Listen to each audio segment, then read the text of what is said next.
The best thing about my property, the thing that made me sign the papers without a second thought, was the water. Not a pool, not a fancy water feature, but a small, unnamed lake, maybe 5 acres in all, cupped in a gentle depression at the back of the lot. The house was fine, a solid, unpretentious brick rancher built in the 70s, but the lake was the soul of the place. My wife, Eleanor, would have loved it. She was gone 5 years by then, and the quiet was something I was still getting used to. The lake seemed to understand. Its surface, placid and dark under the morning mist, absorbed sound and worry in equal measure. I'm a civil engineer by trade, retired now for a few years. My life has been one of straight lines, stress calculations, and the immutable laws of physics. I find comfort in things that are measurable and verifiable. A survey plat is a kind of poetry to me. It tells a story of metes and bounds, of iron pins and ancient oaks, a story of what is yours and what is not. When I bought the house, I didn't just rely on the modern title search. The seller, an old man whose father had built the house, passed on a heavy cardboard tube with the original documents. Inside, rolled with care, was a survey map from 1923, drawn on linen, the ink still a crisp, dark sepia. It showed my parcel, a sprawling 7 acres, with the lake sitting squarely in the middle of it, a solid blue amoeba surrounded by the clean, confident lines of my property. That document went into my safe, a foundational truth I never expected to need. For the first year, life in the Oakhaven Estates subdivision was exactly the kind of quiet I'd been looking for. The neighbors were polite but distant, a mix of young families and retirees like me. We'd wave as we got our mail.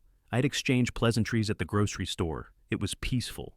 The Homeowners Association was a background hum, a quarterly newsletter with reminders about lawn maintenance and holiday decoration guidelines. I paid my dues on time, kept my grass cut, and my trash cans out of sight.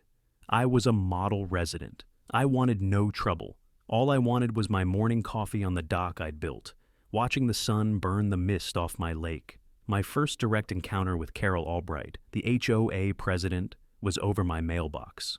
It was a sturdy, standard-issue black metal box, perfectly functional. One afternoon, her silver SUV pulled into my driveway with a soft crunch of gravel. She got out. A woman in her late 50s with a helmet of blonde hair that looked like it could withstand a hurricane, and a smile that didn't quite reach her eyes. "Arthur, isn't it?" she said, her voice bright and brittle. "Carol Albright, from the HOA board. We're so glad to have you in the neighborhood." I offered a neighborly smile. "Good to be here. Can I help you with something?" "Just a tiny thing," she said, gesturing toward the road. "We're trying to encourage everyone to upgrade to the new official Oakhaven mailboxes, the lovely bronze ones with the oak leaf motif. It's a matter of aesthetic cohesion, you understand. It just elevates the entire streetscape." I looked at my perfectly adequate mailbox, then back at her. "Is that a new rule?" "It's a new standard," she corrected gently. "We're hoping for voluntary compliance. It just shows a commitment to the community." The mailbox cost $300.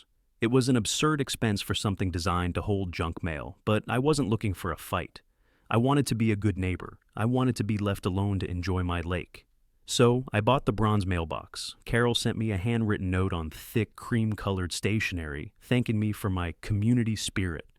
I thought that was the end of it. It was, I would later realize, only the first shot over the bow. The real war hadn't even begun. The catalyst came on a perfect Saturday morning in early June. The air was warm, the sky was a deep cloudless blue, and the bays were biting. I was on my dock, a simple wooden structure I'd built myself, enjoying the particular kind of meditative trance that comes with fishing. The only sounds were the buzz of a dragonfly and the gentle plop of my lure hitting the water. It was then that I heard the sharp, commanding clap of her voice from the shore. "Arthur, good morning!" I turned to see Carol standing at the edge of my lawn, where the manicured grass gave way to the wilder reeds near the water. She was wearing crisp white capri pants and a navy blue polo shirt with a small Oakhaven Estates logo embroidered on the chest. She looked like she was about to command a yacht. "Morning, Carol," I said, reeling in my line. She walked toward the dock, her arms crossed, surveying the lake with a proprietary air. "Wonderful resource, isn't it? The community is just so lucky to have this." I felt a small, cold knot form in my stomach. The way she said community and resource set my teeth on edge. It's why I bought the place, I said, keeping my tone level. Exactly, she chirped, as if I'd just proven her point. And that's why the board has decided it's time to make it more accessible for everyone. We've approved a preliminary budget to build a proper community access point right over there. She pointed to a spot on my property about 50 yards down the shoreline. A small gravel path, a picnic table, maybe a bench, a place for families to come and enjoy the water. I put my fishing rod down slowly. I made sure my movements were deliberate, unhurried. Carol, I began, my voice calm but firm. I think there's been a misunderstanding. This is my property. The lake is on my property. She gave a little laugh, a condescending puff of air. Oh, Arthur? I'm sure it feels that way, having it all to yourself. But the lake is designated as a common area. It's for the whole neighborhood. The developer's original plans are quite clear on that. The knot in my stomach tightened. I knew what my deed said. I knew what that 1923 survey showed. I'm afraid that's not correct, I said. The lake and the land 20 feet back from the high water mark is part of my parcel. It's private property. Her smile faltered, replaced by a look of strained patience, the kind a teacher gives a particularly slow student. Well, that's just not possible. We'll have to look at the HOA documents. I'm sure it's all laid out there. Perhaps you were misinformed when you purchased the house. She said it with an air of finality, as if the matter was settled. She was informing me, not discussing with me. I'm not misinformed, I said, my voice dropping a little. I've reviewed all the documents, my deed, the title search, the original survey for this parcel. There is no ambiguity. She waved a dismissive hand. Old papers, things change. The HOA was established to manage the community assets, and this lake is our most important one. We'll be having a landscape architect out next week to stake out the path. We'll try to be as minimally disruptive to your lawn as possible. She turned and walked away without another word, her back ramrod straight. I stood on my dock, the fishing rod forgotten at my feet. The morning sun felt cold. The peace I had so carefully cultivated had just been shattered. She hadn't just made a mistake. She had dismissed my ownership, my rights, as a triviality, an old paper to be ignored in the face of her plans. This wasn't about a mailbox anymore. This was about my home. This was about my lake. And I realized, with a certainty that settled deep in my bones, that I would not be giving it up. That afternoon, I went to my safe. The heavy steel door swung open with a satisfying clunk. I pulled out the cardboard tube and carefully unrolled the 1923 survey on my dining room table, weighting the corners with books. The linen was thick and slightly yellowed with age, but the draftsmanship was impeccable. Every line was drawn with a steady hand, every number lettered with precision. There it was, Parcel 4, B, 7.5 acres, with the lake clearly delineated inside its boundaries. A handwritten note in the margin read, "Water rights to Miller's Pond convey wholly with parcel." Miller must have been the original owner. My pond, my lake. My first step, I decided, would be reason. I would treat this as the simple misunderstanding Carol claimed it was, even though my gut told me it was anything but. I made a high-quality color copy of the survey and my deed. I drafted a polite formal letter. In it, I reiterated my position, citing the specific language in my deed and attaching the copies as evidence. I stated clearly that any attempt to construct a path or otherwise enter my property would be considered trespassing. I kept the tone professional, factual, and devoid of emotion. I was an engineer presenting data, not a homeowner throwing a tantrum. I walked to Carol's house, a grand 2-story colonial at the end of the cul-de-sac, and put the envelope in her bronze, oak leaf festooned mailbox. I felt a small, grim satisfaction in that. For 2 days, there was silence. I started to hope, foolishly, that the evidence had been so clear, so undeniable, that she had realized her error and was quietly backing down.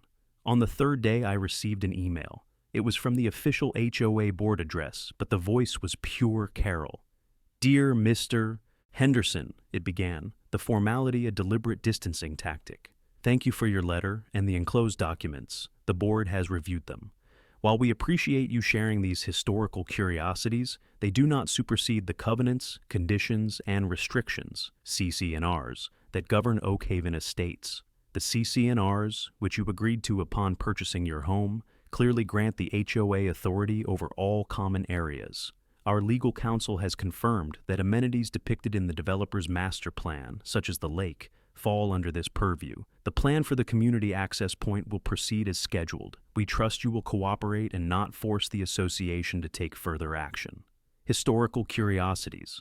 The phrase echoed in my head. My deed, my legal title to my own land, dismissed as a quaint relic, and the threat, veiled as it was unmistakable.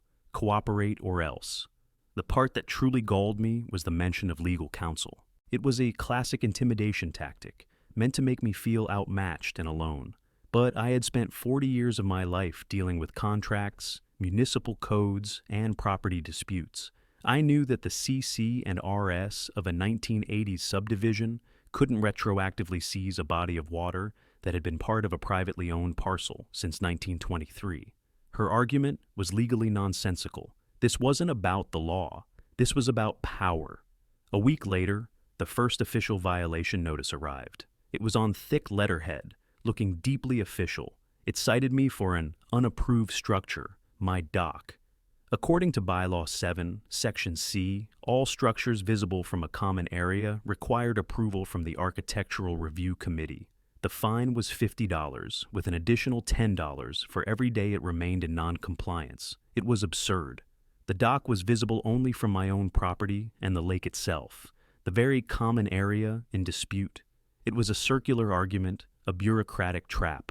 I wrote back immediately, pointing out the flaw in their logic. If the lake was my property, the dock was not visible from a common area. If they were asserting the lake was a common area, they were trespassing to see the dock. I sent the letter via certified mail. Their response was to send another violation notice 2 weeks later. This one was for an unauthorized modification of a common area landscape, my small gravel path from the back porch to the dock. Another $50 fine.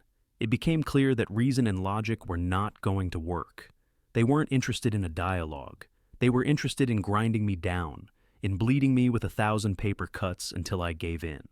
The social pressure began around the same time. At the neighborhood barbecue in July, I felt a distinct chill. Conversations would halt when I approached a group. People who had previously been friendly now offered only tight, brief nods. I overheard a woman I knew only as Brenda talking to another neighbor near the dessert table. "It's such a shame," Brenda said, her voice dripping with faux sympathy. "He seems like a nice man, but he's just so selfish. That beautiful lake, and he wants to hoard it all for himself. It's not in the spirit of the community." Carol naturally was holding court by the grill, talking about the wonderful new lakeside park that would soon be available to all the children, if only they could overcome a few minor administrative hurdles. She was painting me as a villain, a greedy old recluse standing in the way of happy families and soaring property values. It was a masterful piece of propaganda, and it was working. I stopped going to the barbecues. My quiet life was becoming an isolated one. The waves from neighbors stopped. The mailman was my most regular friendly interaction. The pressure was mounting, and I could feel the stress coiling in my gut. It was easy to feel paranoid, to feel like the whole world was against you. There were nights I lay awake, staring at the ceiling, wondering if it was worth it. Maybe I should just let them have their path. What was a little strip of land, really? But then, I would get up in the morning, make my coffee, and walk out to my dock. I'd watch the sun rise over the water, watch a heron stalk for its breakfast in the shallows, and the resolve would harden in me again. It wasn't about a strip of land. It was about principle. It was about the quiet promise I'd made to myself when I bought this place. This was my sanctuary. You don't negotiate with people who are trying to burn down your church. I realized I had been playing defense, reacting to Carol's moves. It was time to go on the offensive. It was time to stop being a homeowner and start being an engineer again. I needed more data. My first stop was the county records office. It was a place I knew well from my working days. The smell of old paper and dust, the low hum of fluorescent lights, the quiet reverence of people searching for history, for facts. I spent the better part of a day there, pulling every document related to Oak Haven Estates. I unrolled the master plat for the subdivision, a massive sheet filed in 1984 by the developer, Oak Haven Homes, LLC. I traced the lines with my finger, my heart pounding a little. There it was. My lot, parcel 4B, was clearly marked, and its boundaries were exactly as they appeared on my 1923 survey. The lake, Miller's Pond, was drawn inside my property lines. Crucially, at the edge of the plat, there was a list of common areas conveyed to the Oak Haven Estates Homeowners Association. It listed the small park at the entrance, the greenbelt along the main road, and the tennis courts. The lake was not on the list. It was the smoking gun. The legal document that created the subdivision, the very foundation of the HOA's existence, explicitly excluded the lake from its control. Carol wasn't just wrong. She was knowingly lying or, at best, willfully ignorant. Her entire case was built on a foundation of sand, on marketing brochures and wishful thinking. I photocopied the plat map, the page with the common area declarations, and the developer's original filing documents. As I was packing up my briefcase, a thought struck me. What happened to Oak Haven Homes, LLC? I did a quick search in the county's legal archives. The answer was illuminating. They had declared Chapter 7 bankruptcy in 1991. The filings were a mess of lawsuits from unpaid contractors and disgruntled homebuyers. I spent another 2 hours scrolling through microfilm of old court dockets. And that's when I found her name, Carol Albright. She wasn't a plaintiff. She was listed as a witness in a deposition related to fraudulent marketing practices. I requested the file. As I read the transcript, my breath caught in my throat. Carol, one of the first people to buy a lot in the subdivision, had been the developer's part-time sales agent and community liaison. In the deposition, she admitted under oath that they had been instructed to heavily imply the lake was a community amenity to boost sales for the less desirable lots, the ones without a water view. Her own lot, I noted from the plat map, was one of those. The deposition also revealed she had received her property at a significant discount for her services. It all clicked into place. This wasn't just about power for Carol. It was personal. She had bought into a lie she herself had helped create, and had spent the last 30 years resenting the fact that the lakefront view she'd implicitly been promised belonged to someone else. Now, as president of the HOA, she finally had the power to try and correct that perceived injustice, to rewrite history in her favor. I walked out of the county records office into the bright afternoon sun, my briefcase heavy with evidence. I felt a surge of cold, clear anger. This was no longer just a property dispute. It was about a deliberate, long-running deception. I had everything I needed to, not just defend myself, but to dismantle her entire platform of lies. The question was how to do it. A quiet letter wouldn't work. She'd just ignore it again. I needed a public forum. I needed to show everyone the truth at the same time. The escalation came sooner than I expected. One morning, I was woken by the sound of a commercial lawnmower. It was too early for my own lawn service. I looked out the window and saw two men in uniforms from a commercial landscaping company on my property near the lake, unloading equipment. A large sign had been hammered into my grass.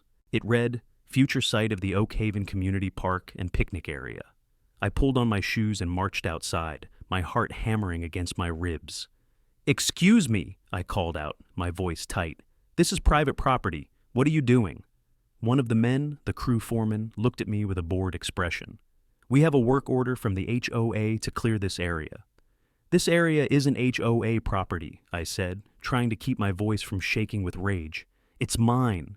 You are trespassing. I'm asking you to pack up your equipment and leave immediately." He scoffed. "Look, old man, we've got a contract. You've got a problem, you take it up with your HOA president. We're just here to do a job." He turned his back on me and pulled the starter cord on a weed whacker. The engine roared to life. That was it. The line had been crossed. This was no longer about letters and fines. This was a physical invasion. I took out my phone, walked a few feet away, and dialed 911. "I'd like to report a trespassing in progress," I said, my voice steady now, fueled by adrenaline. I gave the operator my address. A county sheriff's deputy arrived in less than 10 minutes. He was young, professional, and had an air of tired patience. He listened to the foreman's story about the work order. Then he walked over to me. "Sir, can you explain the situation?" I explained it calmly. I told him this was my property, that the HOA had no jurisdiction, and that I had repeatedly asked the crew to leave. I had my deed and the county plat map ready in a folder, and I showed them to him. He studied the documents, his eyes moving back and forth between the map and the physical layout of the land. "This looks pretty clear," he said after a moment. He walked back over to the foreman. "This is a civil dispute," he told him. "But right now, the man with the deed says you're trespassing. Until a judge says otherwise, you need to pack up and get off his land." The foreman argued for a minute, but the deputy's expression didn't change. Grumbling, the crew packed up their gear, pulled the sign out of my lawn, and left. The deputy gave me his card and advised me to consider a restraining order if it happened again. He handed me the case number for the police report he was filing. "Document everything, sir," he said before he left. "Everything." The incident with the landscaping crew hardened my resolve, but it also left me feeling shaken. The quiet solitude of my home had been breached. I felt exposed. That evening, as I was sitting on my porch, I saw a familiar figure walking slowly up my driveway. It was George Peterson, an older man who lived 2 streets over. He had been in the neighborhood since it was built. He was a quiet man, a retired accountant, and we'd always exchanged friendly hellos. "Arthur," he said, stopping at the bottom of my porch steps. "Got a minute?" "Of course, George. Come on up. Can I get you a drink?" "No, thank you. I won't stay long." He sat in the rocking chair opposite mine and looked out toward the lake. "I heard about the commotion this morning. I figured I should probably come and talk to you." He hesitated for a moment, then sighed. "I was on the very first HOA board, back in the 80s, just for a year. I got off because I couldn't stand the politics." He looked at me directly. "Carol was on that board too. She's been running things, one way or another, ever since. This business with the lake, it's not new. She's been obsessed with it from the beginning." George went on to confirm everything I had discovered in the county records. He told me about the developer's shady promises, about how Carol had been his biggest cheerleader, selling people on the idea of a lakefront community, when only a handful of lots actually touched the water. "She always felt cheated," George said, his voice low. "Her house backs up to the main road. She wanted one of the lots on the water, but they were the first to sell. She convinced herself, and a lot of other people, that the lake was meant to be for everyone, that the developer just messed up the paperwork. Over the years, that story has become fact in her mind. Anyone who owns this property becomes her enemy." "The previous owner?" I asked. "Old Man Hemlock? He fought with her for 20 years, George said with a wry smile. "He was a stubborn old coot. He used to sit on his porch with a pair of binoculars and a notepad, documenting every time her dog pooped on his lawn. He threatened her with lawsuits so many times she finally just left him alone. I think she was just waiting for him to move out, hoping a new owner would be more pliable." "I'm not pliable," I said, more to myself than to him. "I'm starting to see that," George said. He stood up to leave. "Look, most folks around here are decent. They just hear what Carol tells them. She controls the newsletter, the meetings, the narrative. But if you can prove she's wrong and do it publicly, you might find you have more support than you think. Just be careful. She doesn't fight fair." George's visit was a turning point. I wasn't just a lone crank anymore. I had confirmation, a human source who validated my research. And I had a strategy. I didn't need to convince Carol. I needed to convince the community she claimed to represent. 2 weeks later, the opportunity presented itself. An official notice was posted on the community message board and sent out via email. It announced a special meeting of the Oak Haven Estates Homeowners Association. The agenda had one item: a vote on a special assessment to fund legal action to reclaim community lake access and for the development of the Oak Haven Community Park. She was raising a war chest. She was going to use my neighbor's money to sue me for my own land. It was bold, arrogant, and exactly the opening I needed. I spent the next week preparing. I didn't hire a lawyer. This wasn't about legal maneuvering. This was about presenting clear, undeniable facts. I took my evidence, the 1923 survey, the 1984 subdivision plat, the common area declarations, the bankruptcy filings, the deposition transcript, and the police report from the trespassing incident. And I prepared a presentation. I made large, high-quality poster board printouts of the key documents so everyone in the back of the room could see them. I prepared a calm, methodical speech, stripping it of emotion and focusing only on the documented truth. I was an engineer preparing to deliver a report. The night of the meeting, the community clubhouse was packed. It was the biggest turnout anyone had ever seen for an HOA meeting. Most of these people never came to meetings, but Carol's campaign had worked. They were there to vote to take my land, convinced it was for the good of their children and their property values. I saw George in the back, and he gave me a subtle, encouraging nod. I found a seat in the front row and set my presentation boards down, facing the wall. Carol stood at the podium, beaming. She was in her element. "Thank you all for coming," she began, her voice ringing with false sincerity. "It's so wonderful to see so much community engagement. It shows how much we all care about our beautiful neighborhood." She launched into her speech, a masterpiece of manipulative rhetoric. She spoke of shared values, community assets, and the dream of Oak Haven. She painted a picture of a beautiful lakeside park, of children laughing and families picnicking. Then she turned to the obstacle. She never used my name. She just referred to one homeowner whose unfortunate misunderstanding and refusal to cooperate was standing in the way of this wonderful dream. "We have tried to be reasonable," she said, her voice filled with sorrow. "But we have been met with resistance at every turn. That is why the board is asking for your support tonight. A small special assessment, just $200 per household, will give us the resources to resolve this matter through the proper legal channels and finally unlock the full potential of our community's most precious resource." To cap it off, she unveiled her own visual aid. It was a slick, modern survey map, commissioned by the HOA. It showed the entire subdivision, and there, colored in a pleasant green, was a large common area that encompassed the entire lake. It looked official. It looked convincing. "As you can see from this recent survey by a licensed professional," she said smugly, "the lake is clearly designated as a community asset. The documentation is on our side." She asked if there were any questions before the vote. A few hands went up with soft questions about the cost and timeline. Carol answered them with breezy confidence. Then I raised my hand. She couldn't ignore me. I was in the front row. Her smile tightened. "Yes? I'm Arthur Henderson," I said, standing up and speaking in a clear, calm voice that carried through the room. "I believe I'm the one homeowner you're referring to. I don't have a question. I have a presentation." Before she could object, I turned my poster boards around and set the first one on an easel I'd brought with me. It was the 1984 subdivision plat map from the county records office. "This," I said, pointing to it, "is the official, legally filed plat map that created Oak Haven Estates. It is the foundational document of our HOA.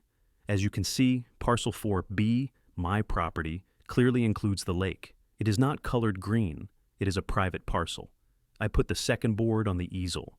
It was the list of common areas from that same plat. And this is the official list of common areas deeded to the HOA by the developer. It includes the entrance park and the tennis courts. As you can see, the lake is not on this list. A murmur went through the crowd. I could see people leaning forward, squinting at the boards. Carol's face had gone pale. "The survey the board has presented tonight," I continued, gesturing to her slick map, "is, I'm afraid, a fiction. It appears to be based on old marketing materials, not legally filed documents. It has no legal standing. In fact, it is a material misrepresentation of the facts. Now, for the kill shot." I put up my third board. It was a summarized timeline with excerpts from the bankruptcy court deposition. My research into the history of this issue led me to the bankruptcy proceedings of the original developer, Oak Haven Homes. I found a deposition, given under oath, by the developer's former sales agent and community liaison. I paused and let my eyes sweep the room before they landed on Carol. That agent was Carol Albright. A collective gasp went through the room. Carol looked like she had been slapped. "In this deposition," I continued, my voice level and factual, "Ms. Albright admitted that the developer intentionally misled buyers into believing the lake was a community amenity in order to sell lots that did not have water views, including her own, which she received at a steep discount for her role in that marketing effort. This isn't a recent misunderstanding. It's a 30-year-old deception." The room was dead silent now. No one was looking at the boards anymore. Everyone was looking at Carol. "Finally," I said, my voice dropping slightly, "the board is asking you to fund a lawsuit against me. You should know that 2 weeks ago, the HOA sent a work crew onto my property to begin construction. They were trespassing. I called the sheriff's department and a police report was filed. Any legal action you fund would not just be frivolous. It would be based on a documented falsehood and in retaliation for me defending my property rights. Legal experts call that a strategic lawsuit against public participation, And it can open the board members who vote for it to personal liability for damages and legal fees. I let that hang in the air for a moment. I looked at the other 4 members of the board sitting next to a stunned Carol. I could see the color draining from their faces as they contemplated the idea of their personal assets being on the line. This isn't about community. It's about a personal grievance. I respectfully ask that you vote no on this special assessment. I sat down. The silence was absolute. It stretched for what felt like an eternity. Then, from the back of the room, someone started to clap. It was George. Then another person joined in, and another. Soon, the entire room, with the exception of Carol and a few of her closest allies on the board, was applauding. Carol stood at the podium, speechless, her face a mask of fury and humiliation. The board member next to her, a man named Frank, cleared his throat and leaned into the microphone. "All in favor of the special assessment?" he asked weakly. Not a single hand went up. "All opposed?" A forest of hands shot into the air. "The motion fails," Frank said, and quickly moved to adjourn the meeting. The power structure of Oak Haven Estates had crumbled in the space of 10 minutes. Carol practically fled the room. As people filed out, several neighbors came up to me, shaking my hand, apologizing. "We had no idea," one woman said. "She told us you were just being difficult." I just nodded, too tired and overwhelmed to say much. George came over and clapped me on the shoulder. "Well done, Arthur," he said, a broad grin on his face. "Well done." The fallout was swift and decisive.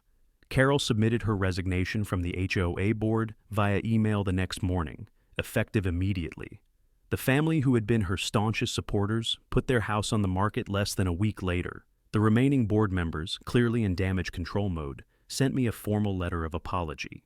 It acknowledged my undisputed ownership of the lake, rescinded all outstanding fines and violations, and offered to pay for the legal fees to have the HOA's own governing documents officially amended to correct the description of the common areas, removing any ambiguity for the future.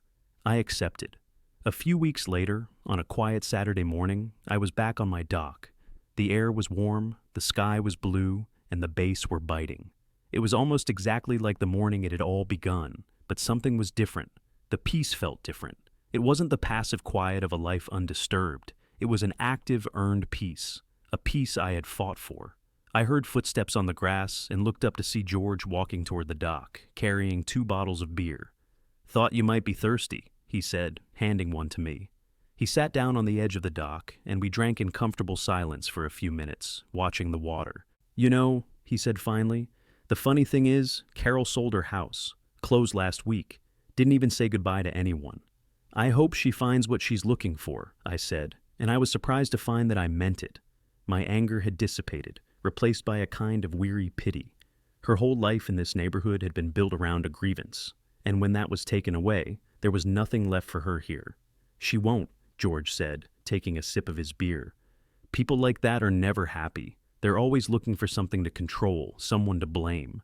You just had the bad luck of being the guy who owned the thing she wanted most."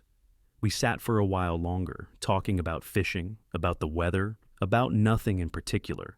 The tension that had hovered over the neighborhood for months seemed to have lifted entirely. Later that afternoon, a young family from down the street walked by on the road behind my house. The little boy pointed toward the water. "Look, Mommy, a lake!" he shouted. The mother smiled and waved at me. "It's a beautiful spot you have here, Mr. Henderson," she called out. "Thank you," I called back, and I waved. I had never set out to be a community crusader. I was a retired engineer who wanted to be left alone with his fishing rod. But Carol had pushed me, and in doing so, she had forced me to be something more. She had underestimated the quiet man on the dock. She saw a retiree, a soft target. She didn't see the engineer, the man who believed in data, in facts, in the integrity of a well-drawn line on a piece of paper. My professional life had taught me that foundations are everything. Whether you're building a bridge or an argument, if your foundation is weak, the whole structure will eventually come crashing down. Carol's was built on lies, and I had simply exposed it to the light. As the sun began to set, casting long shadows across the water, I reeled in my line for the last time that day. The lake was calm, its surface a perfect mirror of the evening sky. It was my lake. It had always been my lake. The lines on the old linen map in my safe weren't just historical curiosities. They were a promise of a place of peace, and it was a promise I had kept.